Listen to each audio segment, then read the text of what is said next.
ठोकरें कहती है जल जाएगा, लेकिन हौसले कहते हैं देख ले। सर मैंने खुद को एक ही बात बोला कि कांटों भरे रास्तों पर चाहे चला ले, ऐ ज़िंदगी शर्त ही है कि मंजिल गुलाबों सी हंसी हो। जो ही रिजल्ट आया है, रिजल्ट आने के बाद साला सब वाला जो लोग काके पहुंचे हैं। हमारे स्कूल में एक एनुअल फंक्शन हुआ था, उसमें एसडीएम साहब आए थे सर। तो सर उनको देखा मैंने कि क्या व्यक्तित्व था उनका। सर गीता में एक वर्ड है लोक संग्रह, जिसे कहते हैं लोगों की भलाई करना, आप जितनी भी कर सकते हो सर। तो सर ये मेरा वही मोटिव था सर, मैंने गीता से ये वर्ड उठाया लोक संग्रह, और सर मैंने इसको अपनी जीवन की जर्नी बना दिया। लोग प्रशासन से डरते हैं, जबकि प्रशासन आपका दोस्त होना चाहिए सर। सर उसको ब्रिज करना बहुत ज़रूरी है। इंटरव्यू का भी एक काफ़ी भय होता है कि इंटरव्यू में जब सवाल पूछते हैं तो जवाब देते नहीं बनते, वो कहाँ से भी पूछ लेते हैं। तो आपके सामने क्या किस तरह के सवाल आपके सामने आए और आपने किस तरह से उनको फेस किया? अगर आपको प्रशासन का अधिकारी बना दिया जाए और कोई दो गुटों के बीच में लड़ाई हो जाए तो उसे कैसे सॉल्व करेंगे? पिछली बार अक्टूबर में रिजल्ट आया था, 975 रैंक आई थी, मैं भी हताश था, मुझे लगा था कि अब कुछ नहीं हो सकता, बट खुद को संभाला, वापस एक और इंटरव्यू दिया और आज मैं आप लोगों के सामने खड़ा हूं। आज का जो परिचय है वो है राघव के पापा का, तो कितना बड़ा परिचय है ये। बहुत खुशी की, इससे बड़ी बात हो ही नहीं सकती कोई। बेटे के नाम से बाप को जाने से बड़ी बात हो ही नहीं सकती। राघव हमेशा से ब्रिलियंट रहा है, हमेशा फर्स्ट आता था अपने स्कूल। क्योंकि देखो सफलता के लिए ऐसे कोई घुट्टी होती है क्या जो माँ पिलाती है, तो बेटे ऐसे होशियार हो जाते हैं, ऐसे होनहार हो जाते हैं। तो हम भी अपने बच्चों को कुछ ऐसी घुट्टी पिलाएं, या यूँ कहूँ मारवाड़ी में कौन सी चक्की को आटो खुआए हो। हर चीज़ का त्याग किया है इसने और दिन रात एक करके इसने आज इस सफलता प्राप्त की है। तो उसको कोई फर्क नहीं पड़ता, दिन हो रहा है बाहर, रात हो रही है, हम आ रहे हैं, वो आ रहा है, कुछ फर्क नहीं पड़ता उसको। उसका जो मेथड है पढ़ाई का वो कंसिस्टेंट ही रहता था। खुद से चीटिंग छोड़नी पड़ेगी, मेहनत ही करनी पड़ेगी आपको, और सफलता ज़रूर मिलेगी आपको। हताश ना होए, बिल्कुल भी निराश ना होए, आपका दिन भी ज़रूर आएगा जैसा मेरा आया था। मैं भी आप में से ही निकला हूँ। नमस्कार साथियों, जब भी हम किसी टॉपर स्टूडेंट का इंटरव्यू लेते हैं तो एक ड्रीम निकल करके आता है। ज़्यादातर स्टूडेंट्स का एक ड्रीम होता है कि मैं बड़ा होकर आईएएस बनूंगा, आईपीएस बनूंगा, आरएएस बनूंगा, आरपीएस बनूंगा। लेकिन ये सपना इतना आसान नहीं होता और इसके पीछे एक बहुत बड़ी संघर्ष की कहानी भी होती है। एक ऐसी ही संघर्ष की कहानी लेकर के आया हूँ सुजानगढ़ शहर का लाल राघव, जिसने 215वीं रैंक के साथ आरपीएससी 2024 को क्रैक कर लिया है। रिज़ल्ट आ चुका है और उसके साथ ही जश्न का माहौल है। जो ही राघव घर पर पहुंचे, ज़ोरदार स्वागत और अभिनंदन हुआ।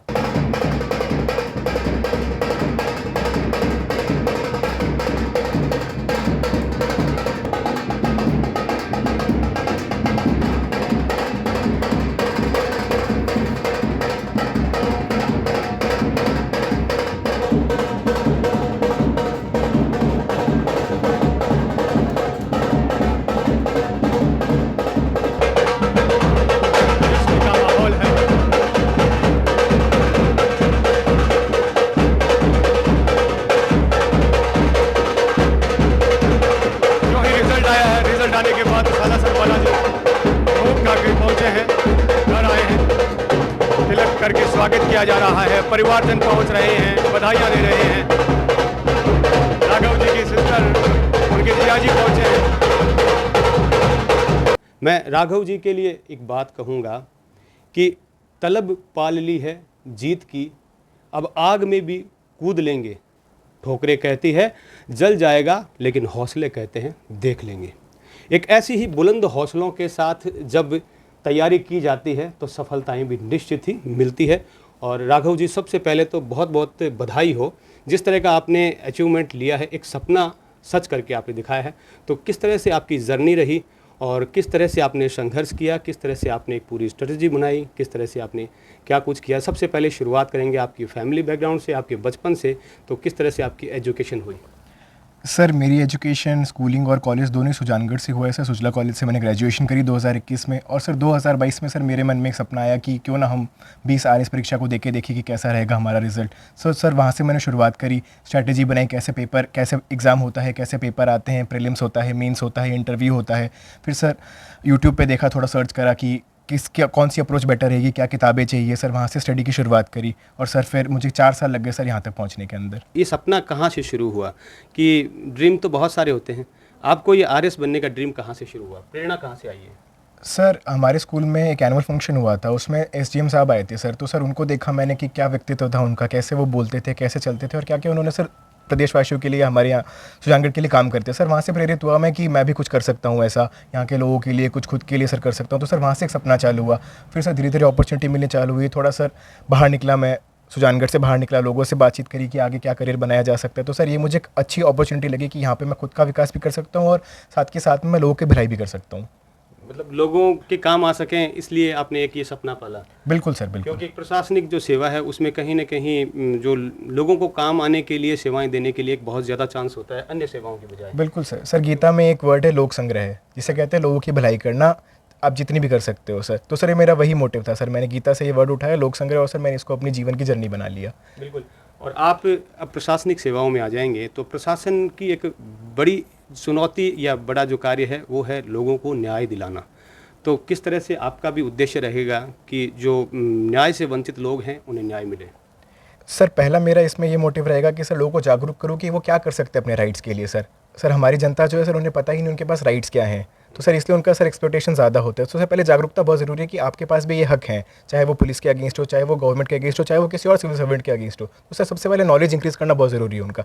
सर साथ के साथ में मेरा दूसरा मोटिव रहेगा कि ज़्यादा से ज़्यादा लोगों की जो परेशानी है सर उन्हें मैं सुन के एकदम उच्चतम स्तर तक पहुँचा सकूँ और खुद देख रेख करूँ कि उनका काम सही तरीके से हो रहा है या नहीं हो पा रहा है। तो सर मैं इंश्योर कर पाऊँगा कि उनकी जो भलाई है वो सर होती रहे निरंतर।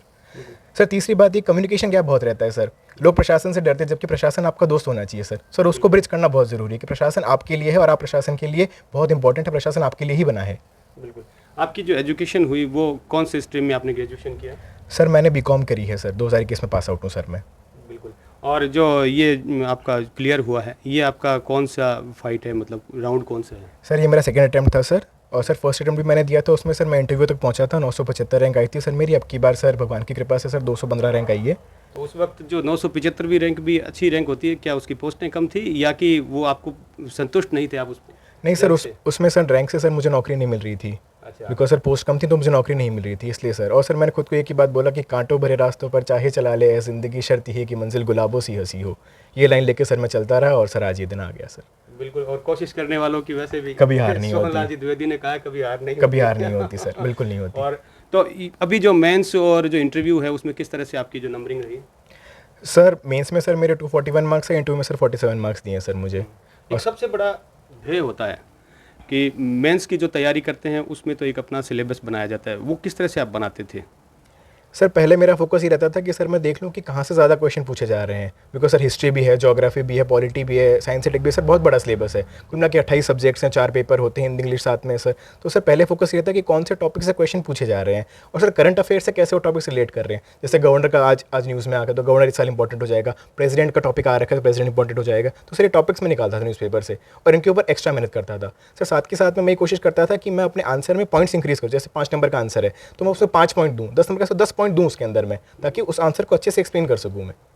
तो इसके लिए तैयारी करने के लिए क्या रास्ता चुना, मतलब कोई कोचिंग वगैरह करते थे, कैसे तैयारी? सर मैंने मेरी पूरी पढ़ाई ऑनलाइन करी थी सर, ऑनलाइन यूट्यूब से भी करी थी सर, कोचिंग सोर्सेज भी थे सर, बुक्स भी मैंने मंगवाई थी, जो भी स्टैंडर्ड बुक्स आप सब पढ़ते हो सारी सर वही बुक्स पढ़ी थी मैंने। कोचिंग में रह करके नहीं, घर पे ही पढ़े? नहीं बिल्कुल सर, मैंने घर पे पढ़ाई करी है सर, सिर्फ इंटरव्यू मैंने कोचिंग में जाके दिया, बाकी सारी पढ़ाई मैंने घर से ही करी है सर। ये बहुत बड़ी बात कह रहे हैं आप, क्योंकि मैं जानता हूँ कि इस अटेम्प्ट को पार करने के लिए लोग 5-5 साल से बड़े शहरों में कोचिंग में बैठे रहते हैं।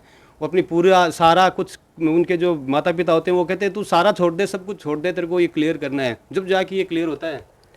सर मैं इसमें ये मानता हूँ सर, कुछ छोड़ रखा था क्या एकदम? सर सबकी अपनी अपनी जर्नी होती है इसके अंदर सर मेरे कुछ साथी हैं जो सर जयपुर रह के ही पढ़ाई कर रहे हैं सर, उनका भी अभी एग्जाम निकला है सर। तो सबकी अपनी अपनी जर्नी होती है, जो आपको सूट करता है वो करिए। आपको घर पे रह के अच्छी पढ़ाई होती है, घर पे रह के करिए, लाइब्रेरी जाके तो लाइब्रेरी जाके, बट पढ़िए, निरंतरता बनाए रखिए। आप दिन में 5-6 घंटे भी पढ़ेंगे तो काम हो जाएगा, बट आपको रोज़ करना पड़ेगा ये। आज 8 घंटे पढ़ रहे हैं, कल आप 1 घंटे पढ़ेंगे, ऐसे नहीं होगा। डेली 5-6 घंटे पढ़िए, आपका काम आसानी से हो जाएगा। और अगर आपको सक्सेस नहीं भी मिलती है तो ये अंत नहीं है। पिछली बार अक्टूबर में रिजल्ट आया था, 975 रैंक आई थी, मैं भी हताश था, मुझे लगा था कि अब कुछ नहीं हो सकता, बट खुद को संभाला, वापस एक और इंटरव्यू दिया और आज मैं आप लोगों के सामने खड़ा हूँ। तो अंत नहीं है। हो सकता है आप RAS के लिए ना बने हो सकता है किसी और एग्ज़ाम के लिए बने हो आप, तो अभी आपके पास एज है अगर, और आप मेहनत करना चाहते हैं तो किसी और एग्ज़ाम की तरफ भी मेहनत करिए। हमेशा अपने पास एक प्लान भी रखिए। बिल्कुल। इंटरव्यूज़ के बारे में बताएं। इंटरव्यू का भी एक काफ़ी भय होता है कि इंटरव्यू में जब सवाल पूछते हैं तो जवाब देते नहीं बनते, वो कहाँ से भी पूछ लेते हैं।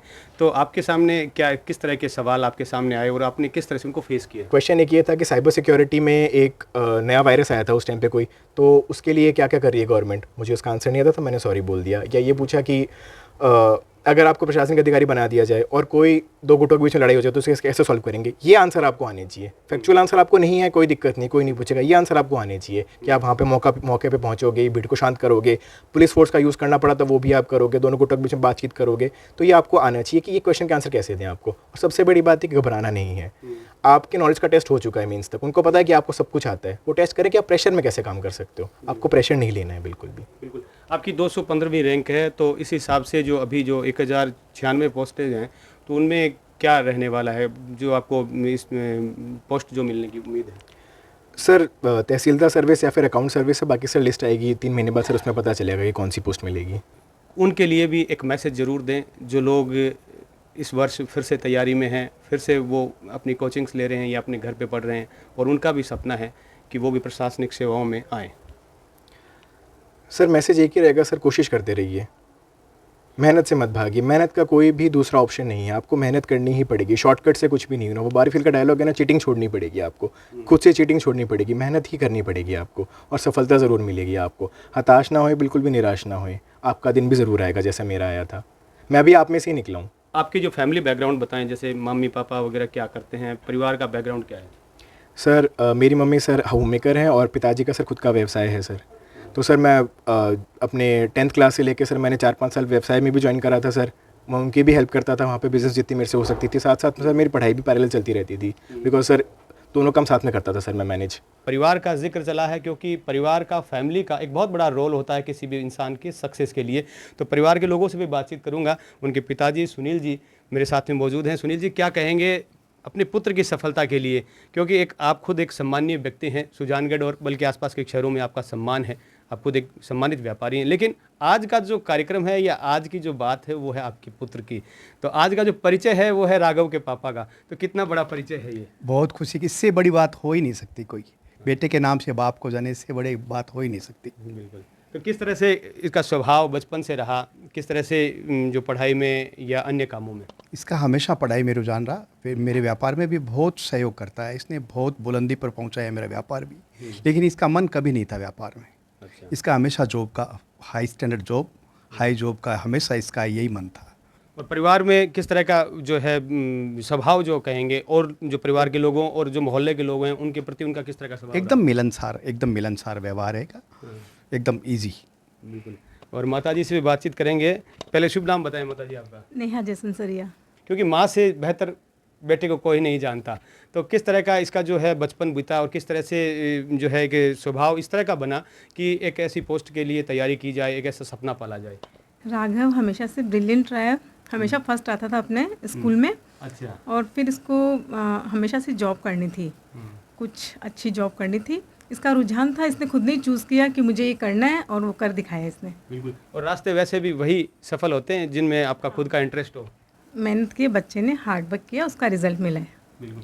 तो एक चीज़ और पूछूं मारवाड़ी में सीधी, कि जैसे कोई ऐसा कोई खास होता है कि जैसे खुराक ऐसी कोई होती है क्या? क्योंकि देखो सफलता के लिए ऐसे कोई घुट्टी होती है क्या जो माँ पिलाती है तो बेटे ऐसे होशियार हो जाते हैं, ऐसे होनहार हो जाते हैं? तो हम भी अपने बच्चों को कुछ ऐसी घुट्टी पिलाएं, या यूँ कहूँ मारवाड़ी में कौन सी चक्की को आटो खुआए हो? सफलता के लिए हार्ड वर्क के अलावा कोई गुट्टी नहीं है, बहुत मेहनत लगती है। कि कोई ऐसा स्पेशल चक्की का आटा कोई ऐसा नहीं होता? कुछ नहीं होता, सिर्फ हार्ड वर्क और हार्ड वर्क। सिर्फ मेहनत है इसका, है मेहनत है, मेहनत का दूसरा कोई विकल्प नहीं। कोई विकल्प नहीं है, पर मेहनत रिजल्ट देती है। इसके शौक भी बताएं, जैसे कोई खेलने में या गाना गाने में या किसी? बैडमिंटन, म्यूजिक है इसके शौक।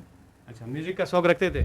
हाँ। म्यूजिक सुनते थे, गाना हाँ। सुनने का शौक था। अभी देखिए परिवारजन भी सभी इस खुशी में शरीक होने के लिए पहुंच रहे हैं, इनकी सिस्टर जिया जी वगैरह भी पहुंचे हैं। क्या करते हैं सर आप? अपनी शॉप है इलेक्ट्रिकल गुड्स की। क्या कहेंगे साले साहिबों के लिए, जिस तरह की सफलता हुई है? बहुत ही मन राजी है, एकदम ही दिल खुश है। इतना मेहनत करता था जब से मैंने इसको देखा है, हर चीज़ का त्याग किया है इसने और दिन रात एक करके इसने आज इस सफलता प्राप्त की है। बिल्कुल, मतलब एक तपस्या का फल है ये तपस्या का फल है, इसमें प्योर हार्ड वर्क है, कोई लक नहीं है। बिल्कुल। और क्या कहेंगे अपने भाई के लिए?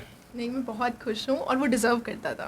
वो बिल्कुल डिज़र्व करता था। उसने सब कुछ छोड़ दिया था, मेरी शादी हुई, कुछ भी था, वो यहाँ भी मैं आई हूँ मम्मी के पास रहने, तो उसको कोई मतलब नहीं। उसका जो शेड्यूल था उसका वही शेड्यूल था। वो आता था, हाय हेलो करता था, वापस अपने रूम में। ये नहीं है कि दीदी आई है, मैं किसी भी चीज़ से अपने रूटीन में कॉम्प्रोमाइज़ वो नहीं करेगा।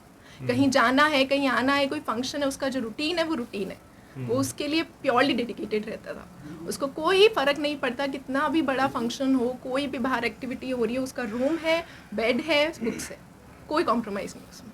मतलब यूँ कह सकते हैं कि एक हर जैसे अपने शौक, अपनी सुविधाओं को एकदम पीछे छोड़कर और सिर्फ जो है अपना लक्ष्य अर्जुन की तरह, जैसे वो मछली की आंख पर जैसे निशाना रहा। आप उसका रूम देखते हमेशा बुक्स, नोट्स, और मतलब आप उसको छेड़ नहीं सकते थे। वो एक जो एक पर्टिकुलर सीक्वेंस में होता था वो उसी को पता होता था, उसी सीक्वेंस में वो रहता था। उसको कोई फ़र्क नहीं पड़ता दिन हो रहा है, बाहर रात हो रही है, हम आ रहे हैं, वो आ रहा है, कुछ फ़र्क नहीं पड़ता उसको। उसका जो मेथड है पढ़ाई का वो कंसिस्टेंट ही रहता था। बिल्कुल। तो इस सफलता पे क्या वर्ड निकलते हैं मुंह से? क्या? घर का गौरव। बिल्कुल, घर का गौरव। घर का गौरव। जब इनसे मैंने बातचीत की और उनकी बातचीत का जो सार है मैं यही कहूँगा, रख हौसला, वो मंज़र भी आएगा, प्यासे के पास चलकर खुद समंदर भी आएगा, थक कर न बैठ ए मंजिल के मुसाफिर, मंजिल भी मिलेगी और जीने का मज़ा भी आएगा। मैं नागेश कुमार कौशिक, आप सभी का धन्यवाद।